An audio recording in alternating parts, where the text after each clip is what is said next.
Welcome to Struggle Bus, a V-Spot show. I am Vinny O'Brien, your host, or as my friends love to call me, Hey, you in the bushes. A few months ago, I tried to do this with my guest today, Tremez was Black, and we had this amazing discussion that didn't follow through in the recording, unfortunately. There were tears, there were some laughs, but mostly there was just us trying to pull it all back together. But I decided it was so bad to not get it recorded that I'd fly all the way to New York to say hello to my friend of nearly 2 years now, Trina. Yes. Thanks for having me over. Hey, friend. Welcome to Harlem. I'm so happy to be here. It's an amazing place. A lot of family-run businesses, so very similar to Ireland. But I suppose in the spirit of the Struggle Bus, my opening question to you, while you're not strictly from the e-com world, which I've got to call out, you've been involved in marketing and branding and media for such a long time. But I want to go back. I think there's something in that place that you grew up, not your family home, but Sylvia's, your parents' restaurant. Mm-hmm. How does a brand like that endure through the 60s, the 70s, the 80s? Like, it's something that a lot of conferences try to capture as the heart and the essence and the authenticity, which I hate the word. Yeah. Tell me about the authenticity and the life that was growing up in Sylvia's. Ooh, okay. So growing up Sylvia's, as I like to call it, the first thing that pops into my head is community. It's community. And, sitting here in Harlem, at my friend's restaurant, it's a testimony to what it means to be in community. So a community is a group of people that have like beliefs and share a culture and that are like there for each other. And that's what it was like growing up Sylvia's. It was, of course, working closely with your family, but the guests that came in became our extended family. And with that, you feel responsible for your family. So then you start to acquire this overwhelming feeling that you're responsible for this community and this family. So it's the foundation of who I am today. So growing up Sylvia's meant like a boot camp in humanity and being your brother's keeper. But there was no rules on the wall. It was just what you saw in front of you? Or how did you, as a kid, pick all these things up? As a kid, it was very organic. I have to give my grandmother some more credit than saying that it was just organic because, she made sure that my cousins and I and my siblings, like, we weren't allowed to argue with one another. Not to me. So, for instance, it's Saturday, it's busy, the restaurant is packed, we're running in multiple directions and everything. And my cousin may have, not passed me something properly or snapped a little attitude with me. And then I'm going to snap an attitude back with her. And before you know it, like, my grandmother's like, hey, what are you guys doing? Yeah, cut it out, kiss, make up. And she would literally make us kiss and make up. So she was very intentional about making sure that we loved and respect one another. And she also made sure that every person that came in the door, that we respected the fact that they chose to spend their money with us. It's amazing. And that was never lost. Whether the person was kind or whether the person was being a real jerk. She was just like that old philosophy of the customer is always right. Yeah. Yeah, she took that like really to heart. When we were talking before we started the interview, you were describing something to me that resonated. I grew up in this tiny village, which I told you about, the guy with the long arm and all that goes with it. But I grew up being a butcher. So when I was 13, I wanted a job and went in with my mom and said, can I get a job? And these guys gave me one. And in Ireland, there's only like 2 or 3 organic butchers. So they raise their cattle in the field across the road. They bring them in, they kill. So it was an amazing place to learn. But Mr. Nolan was the guy who ran the store and is there since 1886. And I think to this day that I'm still the only kid that went in there and still called him Mr. Nolan until like I was an adult and he died and everything else. But You described something to me about the people that come in. Sometimes people come in with no money and they were still taken care of. And we used to do that in the butchers. It used to happen on Christmas Eve, weirdly, for some reason. There was like 3 or 4 people, and I won't mention their names now, but they used to come in when the store closed, because for years, Mr. Nolan puts away stuff, keeps it for them. They have the dignity then of coming in and getting it and receiving the stuff as though they're a regular customer, and he doesn't make any pretense about it. That kind of authenticity you described to me as well. Like, how do you carry that through then? You're in your 30s now. How do you bring that through into adult life and go, this is what I want to be, or how I want to go about life? Well, I make sure that whatever I do, it has to have a give back component. I don't do anything that is just going to benefit me. Okay.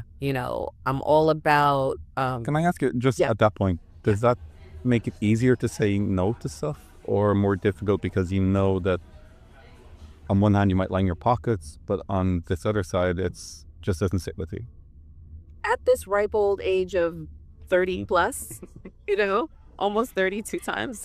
Let's edit this one. Carry on. Exactly. Saying no is a lot easier now.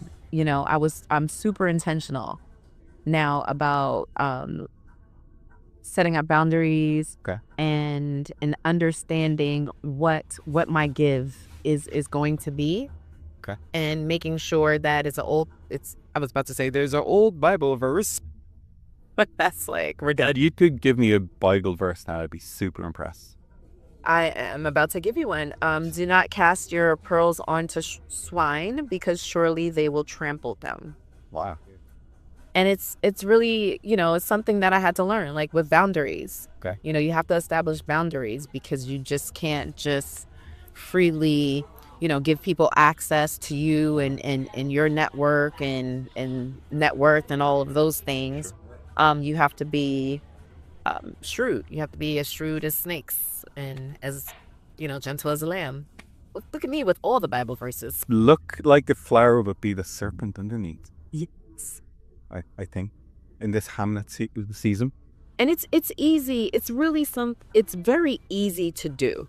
It is such an easy principle to be applied. As far as making sure that what you're doing has a positive impact on others. I think the impact word is probably the most challenge to me, because it's not something I do enough of. It's looking for the impact outside of what the immediate goal is. So it certainly, as we've talked through the afternoon, it's become really apparent to me. But when we first started talking, we talked about tech partners that you have and all the things that you're doing and trying to do at that time. But one of the key things for you was to try and empower the local businesses of Harlem to become more educated and tech savvy and aware of the options that are available to them. Compared to where we were, let's say 18 months ago, has that progressed, or is it stalled? Not your work per se, but that education like we could be anywhere in the world right now, in the restaurant that we're in, PB Brasserie, if you're out there, 10% discount if you put Vinny and Co. Kidding. But how do you feel about it now, like 18 months on? Oh, 18 months on, the vision is still there. The vision is still there. The commitment is still there. And it's showing up in different ways. So I know that really sounds vague. However, what I realize is that what may have worked pre-pandemic or during the pandemic may not work post-pandemic, and especially in the administration that we find ourselves in. Yeah.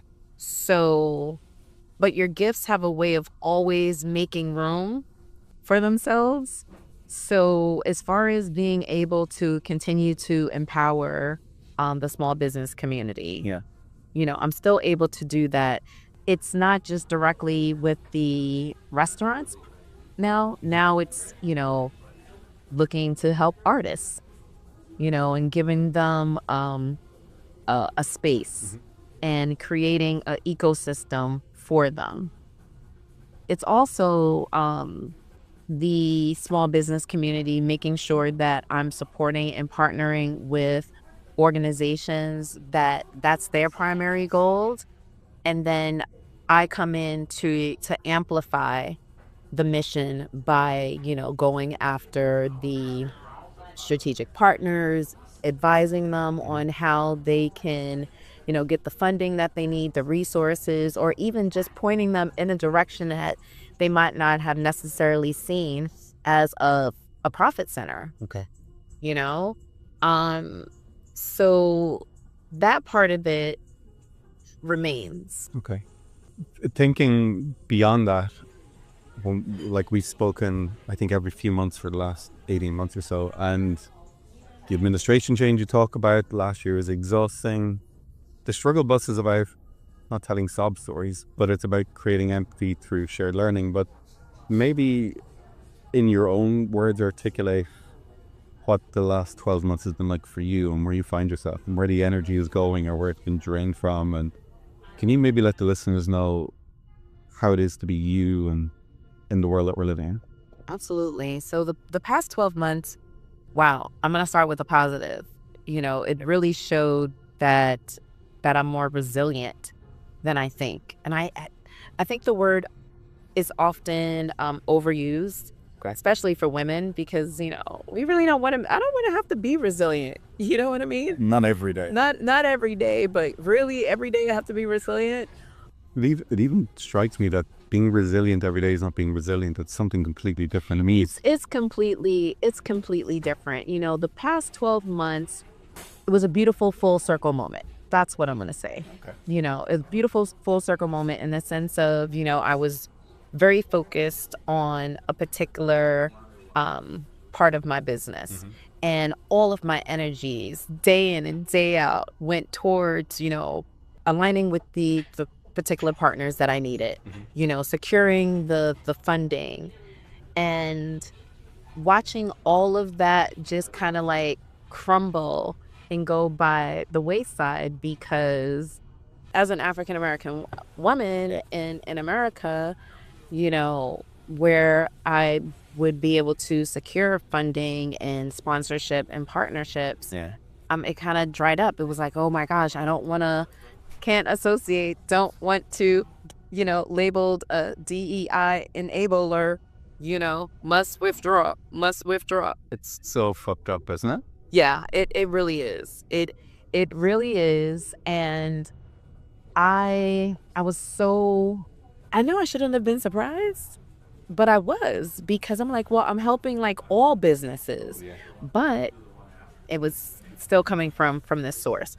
However, the great part is that I was able to, the great part of what transpired is that I was able to identify what was happening, right? I was also able to identify that I had never taken a break.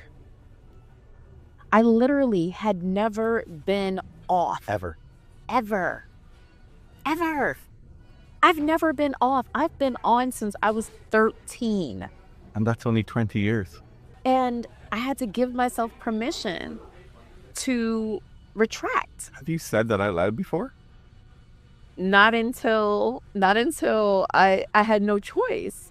And my husband, he, God bless him, he's amazing and so supportive. And he was just like, Shanaz, just take a break. Yeah. And I was just like, I don't think I can't take a break. I don't take breaks. I walk extra fast. I make sure that every step counts, because in my mind, my foundation is just like when you're in a restaurant, growing up Sylvia's, you never left off the floor of the operations, the guests facing, with your hands empty. Yeah, it's like a lazy load. It's exactly. My wife says that all the time. Yeah, like, come on, there's something you could have picked up, something you could have straightened, something needed your attention.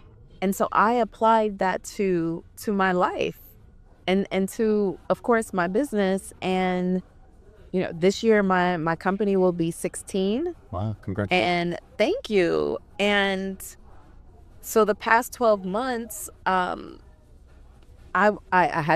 shut off for a bit. I shut off for for a good amount of time. And part of it was I didn't have a choice. Yeah. Because I hit a wall. I hit a wall, and I had, I felt like I had knocked on every door. I had taken every meeting. I had reached out to every sector of business. Maybe it's how we ended up speaking, right? Yeah, that's how we ended up speaking. And then I decided that it was necessary for me to just stop. And another Bible verse, peace be still.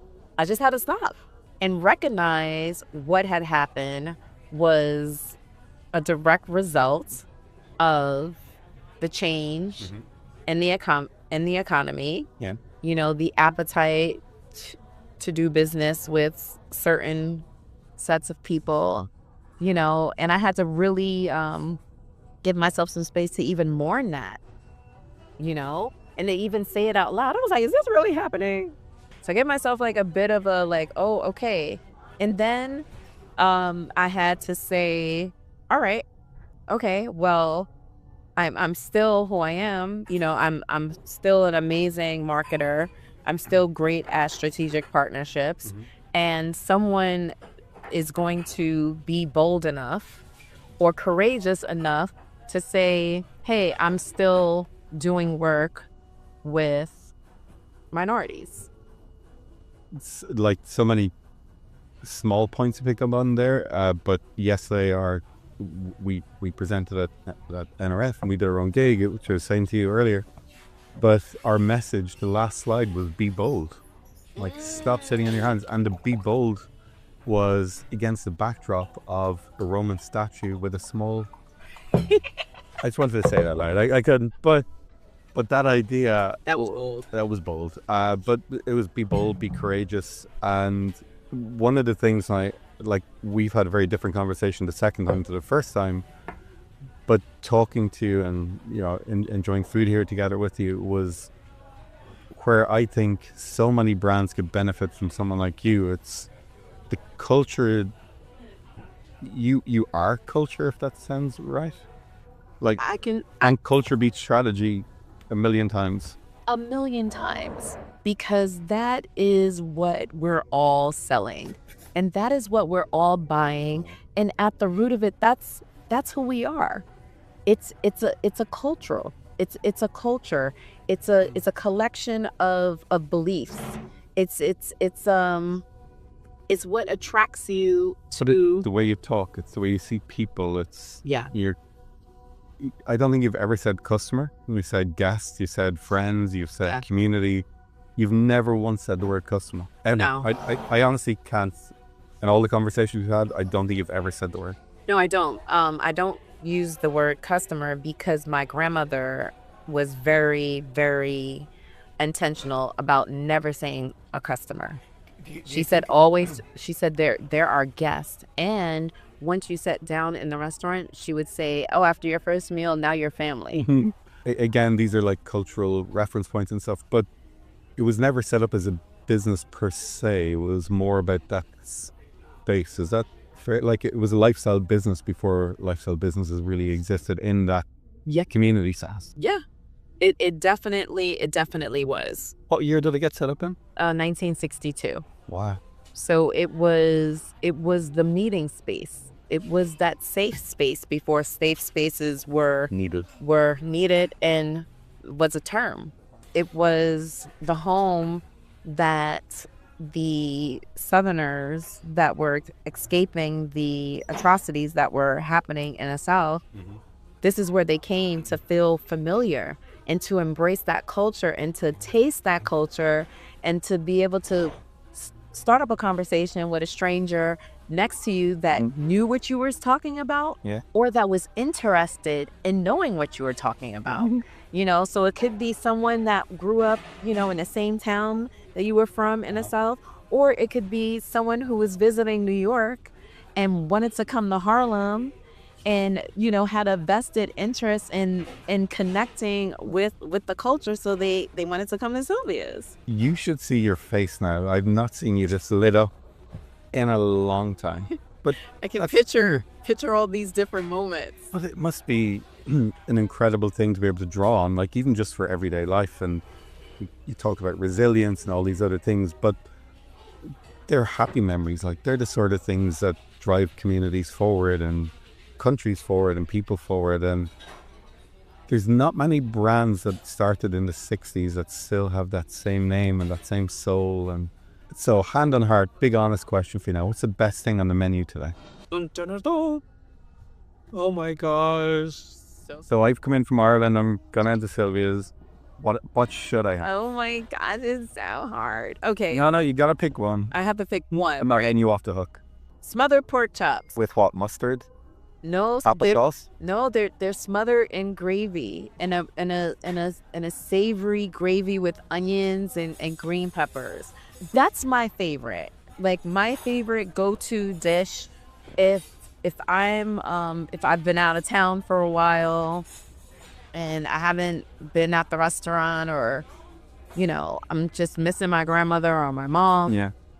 I'm going to the restaurant. I'm going to get a smothered pork chop with collard greens, potato salad, and black-eyed peas. And I'm going to start the meal off with cornbread. Nice. And a half and half, which is called an Uptown, which is an Arnold Palmer in the rest of the world. Half lemonade, half iced tea. Amazing. Wow. That's going to make you feel like your granny is there, giving you the biggest hug.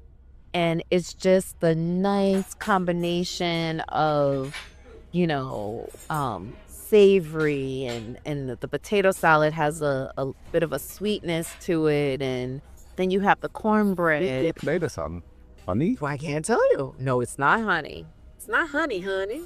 It sounds incredible. And growing up a butcher, pork is one of the meats that most people buy lamb, buy beef, like chicken, not so much pork. Yeah. But the owner, Mr. Nolan, he always showed me like the things that no one else buys that you should taste. And pork, I love pork. Pork is so good. Yeah. Pork is so underrated. It really is. There's this Portuguese butcher in Newark, New Jersey that's supposed to have like the best pork. I was so tempted to go over and buy a good piece for the holidays, but I didn't make it. Maybe next year you and I can do it. We're getting close on time, and I try to keep this to a point. You've already talked over, but I knew that was going to happen. But at this point in time, I'm going to ask you, if your career was a song right now, what would it be? If my career, I did it my way. Frank. Frank. The original gangster. There's a photo of him on... Oh my gosh. Go on, you go again. Go ahead. Wait, let's forget that. Go again. I'm a native New Yorker. Do you know that song? No. Who's the boy? Oh my gosh, I'm gonna have to look it up. It's an old song, and my husband has been telling me that I know. Are we allowed to name check your husband? No, I'm gonna name check the song. Okay, go for it. I'm a native New Yorker. You should know the score. The score by now. We don't have to pay for this. Native New Yorker. We may have to. Christ, I don't know if I've got that kind of budget. Sponsors? We're going to get a sponsor. Yeah, we need a new one. I have no reception back here. Okay, well, I'm going to look it up. I'm gonna share it in the show Native notes. New Yorker. It talks about taking the train. It talks about the attitude of being a woman in New York. That could be it.